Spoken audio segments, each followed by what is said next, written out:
বিশ্বকাপে চলছে আফগান রূপকথা। এবার শিকার অস্ট্রেলিয়া। তাই ঈদ শেষ না হতেই আফগানিস্তানে চলে এসেছে আরেকটা ঈদ। অবিশ্বাস্য, অকল্পনীয়, অভাবনীয়। অদম্য এই দলটাকে ব্যাখ্যার জন্য কোনো বিশেষণই যথেষ্ট নয়। হাজার কোটি টাকা নেই ব্যাপক সমর্থন, শুধু পরিশ্রমের জোরেই এত দূর আসা। সীমিত সামর্থ্যের সবচেয়ে সুন্দর ব্যবহার বোধহয় একেই বলে। বর্তমান আফগান দলটার বেশিরভাগ প্লেয়ারের জীবনের শুরুটা কেটেছে শরণার্থী শিবিরে। খেলতে হয়েছে আইসিসির সর্বনিম্ন স্তর ডিভিশন 5। এরপর লড়াই, ধীরে ধীরে ডার্ক হর্স হয়ে ওঠা, তারপর বিশ্ব ক্রিকেটের পরাশক্তিদের নাকানি চুবানি খাওয়ানো। রশিদ নবীদের হাত ধরে এভাবেই রূপকথা রচিত হয়েছে। জয়ের ইচ্ছাটা ছোঁয়াচে, তাই রশিদ নবীদের মতো সিনিয়রদের নিবেদন দেখে নূর আহমেদের মতো নবীনরাও নিজেদের সেরাটা উজাড় করে দিতে মুখিয়ে থাকে। পিছিয়ে পড়া এক জাতি থেকে ক্রিকেটের রাজ্যে আফগানদের উত্থানের পথটা লড়াইয়ে মোড়ানো। পদে পদে লড়াই করে আজ বিশ্বমঞ্চে নিজেদের যোগ্যতা জানান দেওয়া আফগানদের সাফল্যের গল্পটা জেনে নেওয়া যাক। ক্রিকেটের সঙ্গে আফগানিস্তানের পরিচিতি 19 শতকের মাঝামাঝি সময় হলেও তা পূর্ণতা পায় 1995 সালে। গঠিত হয় আফগানিস্তান ক্রিকেট ফেডারেশন। আফগানিস্তানে ক্রিকেটের প্রসারের পেছনে প্রতিবেশী পাকিস্তানের ভূমিকা অনেক।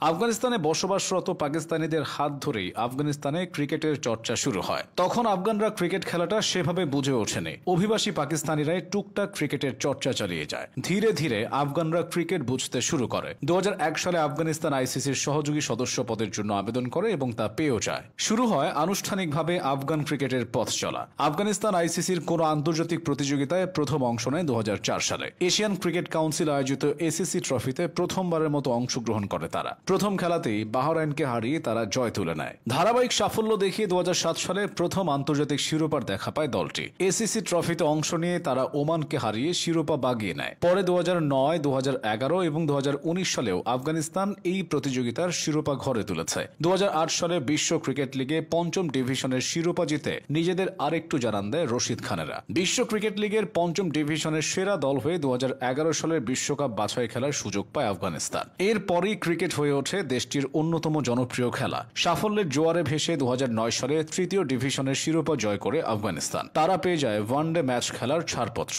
2010 সালে ওয়েস্ট ইন্ডিজে অনুষ্ঠিত টি-20 বিশ্বকাপের বাছাই পর্বের ফাইনালে আয়ারল্যান্ডকে হারিয়ে ক্রিকেটের সংক্ষিপ্ততম ফরম্যাটের বিশ্ব আসরে পৌঁছে যায় আফগানিস্তান দল। এরপর কেবলই উন্নতির গল্প।